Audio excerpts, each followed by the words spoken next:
ನಮಸ್ಕಾರ. ದೊಡ್ಡಳ್ಳಿಯಿಂದ ಅಂಜಿನಾಯ್ಕ ಅಂತ ರಾಷ್ಟ್ರೀಯ ಬುಡಕಟ್ಟು ಬೇಡರ ಪಡೆ ಯುವ ಘಟಕ ರಾಜ್ಯಾಧ್ಯಕ್ಷ.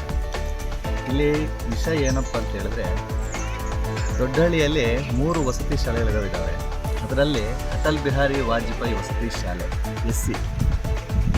ಇದರಲ್ಲಿ ಏನಪ್ಪ ಅಂತ ಹೇಳಿದ್ರೆ ಹಗಲೆಲ್ಲ ನಡೀತಾ ಇರೋದು. ಇವಾಗ ಶಾಲೆ ಸ್ಟಾರ್ಟ್ ಆಗಿಬಿಟ್ಟು 15 ದಿನಗಳಾಗಿದ್ದಾವೆ. 15 ದಿನಗಳಿಂದ ನಿರಂತರವಾಗಿ ಈ ಭಾಗದಲ್ಲಿ ಮಳೆ ಬರ್ತಾ ಇದೆ. ಮಳೆ ಬಂದ ಕಾರಣ ಪವರ್ ಸಪ್ಲೈ ಕಟ್ ಮಾಡ್ತಾ ಇದ್ದಾರೆ. ಪವರ್ ಸಪ್ಲೈ ಪ್ರಾಬ್ಲಮ್ ಆಗಿದೆ ಅಂತ ಹೇಳ್ಬಿಟ್ಟು ಪವರ್ ಸಪ್ಲೈ ಕಟ್ ಮಾಡ್ತಾ ಇದ್ದಾರೆ. ಇಲ್ಲಿ ಕೇಳಿಸ್ಕೊಂಡ್ರಲ್ಲ ಇವರ ಮಾತನ್ನ. ಪಾವಗಡ ತಾಲೂಕಿನ ದೊಡ್ಡಹಳ್ಳಿ ಗ್ರಾಮದಲ್ಲಿರುವ ಅಟಲ್ ಬಿಹಾರಿ ವಾಜಪೇಯಿ ವಸತಿ ಶಾಲೆಯ ದುಸ್ಥಿತಿ ನೀವೀಗ ನೋಡ್ತಾ ಇರೋದು. ವಸತಿ ಶಾಲೆಯ ವಿದ್ಯಾರ್ಥಿಗಳು ಕತ್ತಲಲ್ಲಿ ಕಾಲ ಕಳೆಯುತ್ತಿರುವುದು, ಓದುತ್ತಿರುವುದು, ಊಟ ಮಾಡುತ್ತಿರುವುದು. ಅಬ್ಬಬ್ಬ, ಸರ್ಕಾರ ಕೋಟ್ಯಾಂತರ ರೂಪಾಯಿ ಅನುದಾನ ನೀಡುತ್ತಿದೆ, ಆದರೆ ಇದೆಲ್ಲ ಏನಾಗುತ್ತಿದೆ ಎಂಬ ಪ್ರಶ್ನೆ ಈಗ ಪೋಷಕರಲ್ಲಿ ಉದ್ಭವವಾಗಿದೆ. ಸರ್ಕಾರ ಇಷ್ಟೆಲ್ಲ ಅನುಕೂಲಗಳು ಮಾಡಿಕೊಟ್ಟರೂ ಸಹ ನಿರ್ವಹಣೆ ಮಾಡುವರ ಒಂದು ಕಾರ್ಯವೈಖರಿಯ ವಿಫಲತೆಯಿಂದ ಈ ರೀತಿಯಾದಂಥ ಅವ್ಯವಸ್ಥೆಗೆ ಕಾರಣವಾಗಿದೆ ಎಂದು ಪೋಷಕರು ದೂರುತ್ತಿದ್ದಾರೆ. ಕಾಣದಂತೆ ಮಾಯವಾದನು, ನಮ್ಮ ಶಿವ ಕೈಲಾಸ ಸೇರಿಕೊಂಡರು ಎಂಬ ಹಾಡು ಈಗ ಈ ಒಂದು ದೃಶ್ಯಕ್ಕೆ ಪ್ರಸ್ತುತವಾಗುತ್ತಿದೆ. ಕಾಣದಂತೆ ಮಾಯವಾದನು, ನಮ್ಮ ಶಿವ ಕೈಲಾಸ ಸೇರಿಕೊಂಡನು ಎನ್ನುವ ಹಾಡು ನನಗೀಗ ಜ್ಞಾಪಕ ಬರ್ತಾ ಇದೆ. ಯಾಕಪ್ಪ ಅಂದರೆ ಪಾವಗಡ ತಾಲೂಕಿನ ಅಟಲ್ ಬಿಹಾರಿ ವಾಜಪೇಯಿ ವಸತಿ ಶಾಲೆ ದೊಡ್ಡಹಳ್ಳಿಯಲ್ಲಿದೆ. 525 ಮಕ್ಕಳಿರುವ ಈ ಒಂದು ಶಾಲೆಯಲ್ಲಿ ಕರೆಂಟ್ ಹೋದರೆ ಜನರೇಟರ್ ಆನ್ ಮಾಡಲಂತೆ. ದುರಸ್ತಿ ಆಗದ ಕಾರಣ ಈ ಒಂದು ಕತ್ತಲಲ್ಲಿ ಮಕ್ಕಳು ಊಟ ಮಾಡಬೇಕಾಗಿದೆ, ಕಾಲ ಕಳೆಯುವಂತಾಗಿದೆ. ಈಗಾಗಲೇ ಈ ಒಂದು ವಿಡಿಯೋಗಳು ಸಾಮಾಜಿಕ ಜಾಲತಾಣಗಳಲ್ಲಿ ಮತ್ತು ರಾಜ್ಯ ಮಟ್ಟದ ಸುದ್ದಿ ಪತ್ರಿಕೆಗಳಲ್ಲಿ ವರದಿಯಾಗಿದೆ.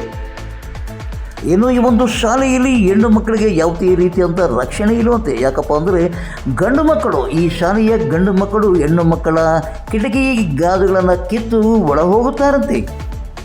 ಹಾಗಾದರೆ ಈ ಒಂದು ಪ್ರಾಂಶುಪಾಲರಾದ ಶಶಿಧರ್ ಏನು ಮಾಡ್ತಾರೆ ಅಂತಕ್ಕಂಥ ಯಕ್ಷ ಪ್ರಶ್ನೆ ಈಗ ಎಲ್ಲರಲ್ಲೂ ಕಾಡ್ತಾ ಇದೆ.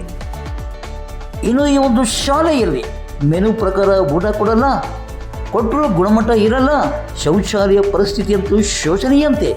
ಮಲಮೂತ್ರ ವಿಸರ್ಜನೆಗೆ ಹೋದವರು ಡೋರ್ ಹಿಡಿದು ಕೂರಬೇಕಾದ ದುಸ್ಥಿತಿ ವಸತಿ ಶಾಲೆಯದಿಲ್ಲಂತೆ. ಅಬ್ಬಬ್ಬ, ರಾಜ್ಯದಲ್ಲಿ 700ಕ್ಕೂ ಹೆಚ್ಚು ವಸತಿ ಶಾಲೆಗಳ ಪೈಕಿ 525 ಮಕ್ಕಳಿರುವ ಈ ಶಾಲೆಯಲ್ಲಿ ಹಗಲು ಸಮಯದಲ್ಲಿ ಕಾವಲುಗಾರನಿಲ್ಲದೆ ಏಕೈಕ ವಸತಿ ಶಾಲೆ ವಾಜಪೇಯಿ ಶಾಲೆ ಎಂಬುದು ದಾಖಲಾಗಿದೆ. ಇನ್ನು ಇಲ್ಲಿನ ಕಾಯಂ ಪ್ರಾಂಶುಪಾಲರಾದ ಕಸ್ತೂರಿ ಕುಮಾರ್ ಅವರನ್ನು ಜಿಲ್ಲೆಯ ಬೇರೆ ತಾಲೂಕಿಗೆ ತಾತ್ಕಾಲಿಕವಾಗಿ ನಿಯೋಜನೆ ಮಾಡಲಾಗಿದೆಯಂತೆ. ಇದರಿಂದ ಇಷ್ಟೆಲ್ಲ ಸಮಸ್ಯೆಗಳು ಉಂಟಾಗುತ್ತೆ ಎಂದು ಪೋಷಕರು ದೂರುತ್ತಿದ್ದಾರೆ. ತಾವೀಗ ನೋಡ್ತಾ ಇರ್ತಕ್ಕಂಥ ದೃಶ್ಯ, ಮಕ್ಕಳು ಊಟ ಮಾಡುತ್ತಿರೋದು. ಎಲ್ಲಪ್ಪ ಅಂತೀರ, ಕರೆಂಟ್ ಹೋಗಿದೆ, ಕತ್ತಲಲ್ಲಿ ಈ ಮಕ್ಕಳು ಊಟ ಮಾಡ್ತಾ ಇದ್ದಾರೆ. ಊಟದ ತಟ್ಟೆಯಲ್ಲಿ ಹುಳ ಉಪಟ ಬಿದ್ದು ತಿಂದರೆ ಯಾರಪ್ಪ ಗತಿ ಎನ್ನುವ ವಾತಾವರಣ ಇಲ್ಲಿ ನಿರ್ಮಾಣವಾಗಿದೆ. ಹೋಮ್ವರ್ಕ್ ಮಾಡೋ ಸಮಯದಲ್ಲಾಗಿರ್ಬೋದು ತುಂಬ ತೊಂದರೆಗಳಾಗ್ತಾ ಇದ್ದಾವೆ.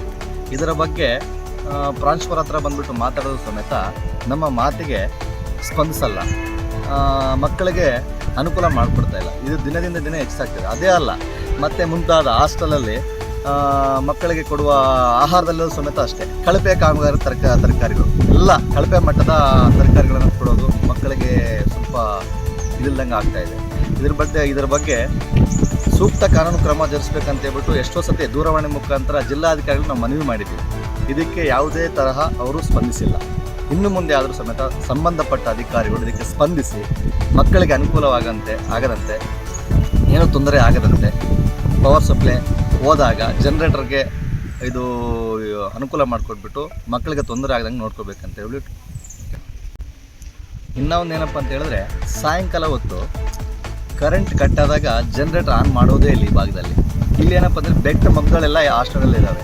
ಇಲ್ಲಿ ಬೆಟ್ಟ ಮಗ್ಗಲಿದ್ದ ಕಾರಣ ಈ ಕರಡಿ ಆಗಿರ್ಬೋದು, ಮತ್ತು ಹಾವು ಆಗಿರ್ಬೋದು, ಚೇಳಾಗಿರ್ಬೋದು, ಇಲ್ಲಿಗೆ ಒಳಗೆ ಎಂಟರ್ ಆಗೋ ಸಮೇತ ಇದಿದೆ. ಬಟ್ ಹಾವು ಮತ್ತು ಚೇಳು ಸಮೇತ ರಾತ್ರಿ ಹೊತ್ತು ಕಚ್ಚರು ಸಮೇತ ಮಕ್ಕಳಿಗೆ ಕೇಳೋರಿಲ್ಲ, ಹೇಳೋರಿಲ್ಲ.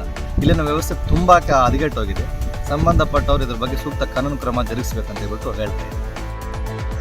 ಕಳಪೆ ಊಟ, ಕತ್ತಲಲ್ಲಿ ಓದು, ಇಂಥ ದುಸ್ಥಿತಿಯ ಈ ಒಂದು ಶಾಲೆಯನ್ನು ಈಗಲಾದರೂ ಸಂಬಂಧಪಟ್ಟ ಕ್ರೈಸ್ತ ಉನ್ನತ ಮಟ್ಟದ ಅಧಿಕಾರಿಗಳು ಈ ಒಂದು ಶಾಲೆಗೆ ಭೇಟಿ ನೀಡಿ ಎಲ್ಲ ಅವ್ಯವಸ್ಥೆಗಳನ್ನು ವ್ಯವಸ್ಥಿತ ರೀತಿಯಲ್ಲಿ ಸರಿಪಡಿಸುವರೇ ಎಂಬುದಾಗಿ ನಾವು ನೀವೆಲ್ಲ ಕಾದು ನೋಡೋಣ.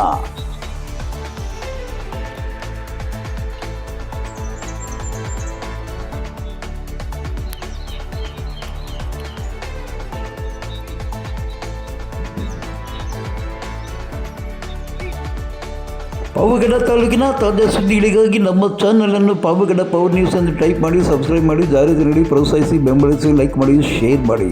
ನಾನು ನಿಮ್ಮ ಸದ್ಯ ಲೋಕೇಶ್, ಸಂಪಾದಕರು ಪಾವಗಡ ಪವರ್ ನ್ಯೂಸ್.